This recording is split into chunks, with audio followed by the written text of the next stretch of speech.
Hey everyone, I'm Melissa Erdelak, host of the Gluten-Free Recipe Challenge podcast and creator behind the gluten-free website Mama Gourmand. Here we take beloved recipes you thought you'd never enjoy again and transform them into easy copycat versions just as good as the originals. Okay, so today we're going to talk about one of my favorite topics because nothing really excites me more than a deal. The Happy Jets are turned on in full force. The number one complaint about transitioning to a gluten-free diet is it's so freaking expensive. Well, maybe that's the number two complaint. The number one complaint is the bread tastes like shit. Unfortunately, the bread does taste like shit, but only if you buy it. I have a homemade recipe to cross that complaint off your list. Today, we're going to tackle the number two complaint because it's actually not expensive to eat gluten-free. You just kind of have to know how to work the system, and I'm going to teach you some easy money-saving hacks. Today, we'll tackle the basics about how I save money feeding our family of 6 gluten-free meals and the traps to avoid.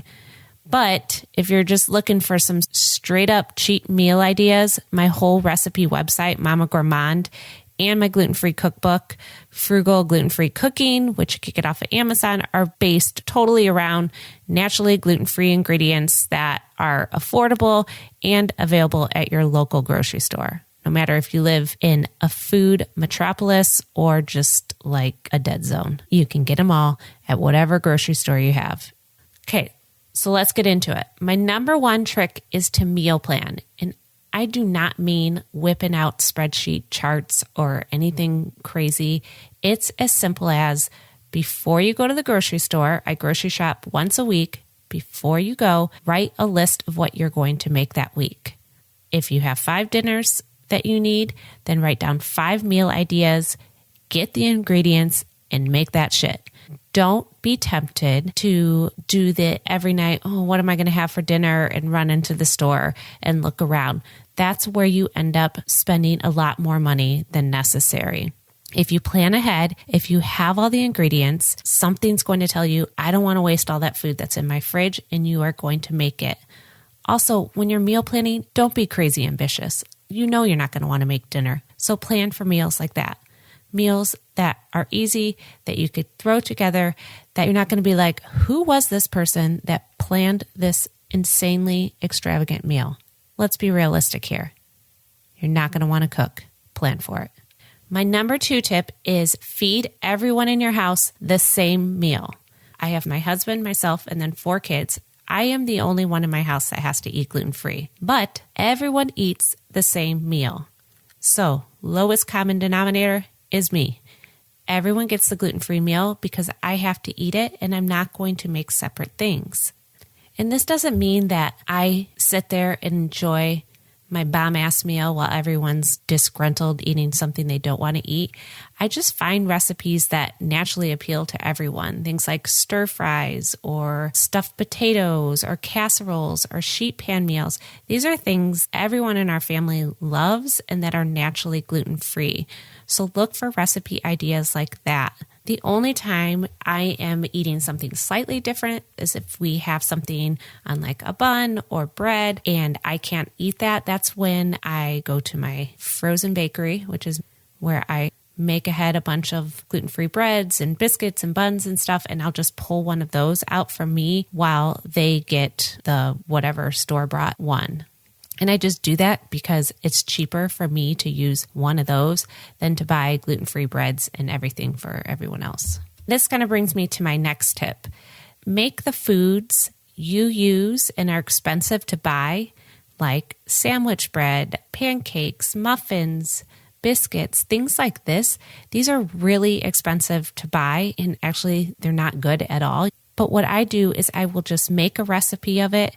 I wrap up each individually, put it in a Ziploc freezer bag, and freeze them. And then when I need something, like on Saturday mornings, my husband's making pancakes and I want to have pancakes, I will pull some gluten-free pancakes out of the freezer.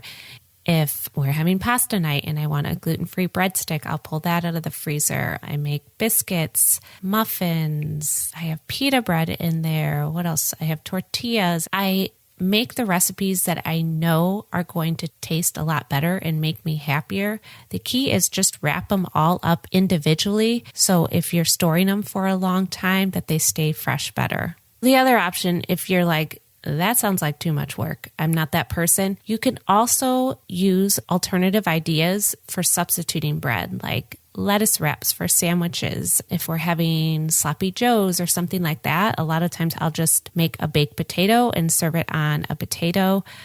Another really cheap and easy thing to make is gluten-free cornbread. You can slice that up, freeze it, and use that for a substitute too. Some other options would be serving things over rice, using corn tortillas, or sometimes I'll make loaded French fries. So if I don't want to use bread, I'll just take some frozen French fries, bake those, and then I serve whatever we're having over those, because I can literally eat my weight in French fries and I will think of any excuse to eat them. Okay, next, I would stay away from any recipes that use pre-made mixes because, first of all, they're more expensive, and second of all, they have a lot of gluten-containing ingredients. Instead of getting ingredients that have hard to decipher ingredient labels and that stress you out at the grocery store, just use whole foods for recipes like fruits, vegetables, affordable cuts of meats, grains that you know that are gluten-free, canned goods, not like canned soups or anything, but like canned vegetables, things like that. These kind of reflect all the recipes on my site. I just use standard ingredients and simple homemade recipes, so you know they're gluten-free, and all these ingredients are a lot cheaper than buying these semi-prepared mixes. The other great thing about using easy homemade recipes is if you have something that you want to turn into a gluten-free meal idea, it's a lot easier to swap out just gluten-free flour for regular flour or cornstarch for thickening instead of finding a replacement for these seasoned packets or canned soup or anything like that. Okay, lastly, so you can't avoid it. There are some expensive gluten-free things you have to buy. My gluten-free flour that I always recommend, cup for cup, is pretty expensive. I think it's maybe $12 a bag on Amazon. This is, though, the one expensive thing I buy. I buy gluten-free flour and I buy certified gluten-free oats, which are more pricey than regular oats, but not too bad. But there are ways you can save money on these things. For instance, I use Amazon's Subscribe and Save, so it gives me a little bit of a price break, and it's just delivered to my house once a week or once every 2 weeks, depending on how much baking I do. For VitaCost, sometimes I get my flour from there, and if I have a coupon code, I'll just buy it in bulk, and that will give you like a huge savings across the board, like 20% off. So you can sign up for their emailing list and look for those coupon codes. But I subscribe to the thought, if you're saving money in all these other places and there's this one product, like in my case, this gluten-free flour that makes everything taste like how I was used to having and also can replicate that gluten-free taste for my family, it's worth spending a couple extra dollars on. I've tried all the gluten-free flours. In my opinion, this one works best for me, so I spend the extra money on it. Other than these tips, I also have a couple resources for you on my website. I have my top 40 cheapest gluten-free meal ideas that are all put together in one nice little neat package for you. And I will link to that post on the show notes. It has dinners, it has snacks, and it has breakfast.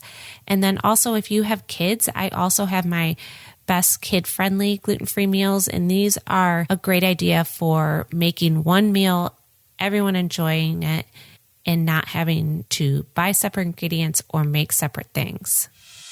So thanks for listening to the Gluten-Free Recipe Challenge. You can find all the resources that I talked about and the recipes I mentioned on my show notes page, and just click on the link provided in whatever podcast app you're listening on, or you could go to my recipe website, which is mamagourmand.com, and click on the podcast tab. If you're liking the show, be sure to hit the follow or subscribe so you never miss a new episode.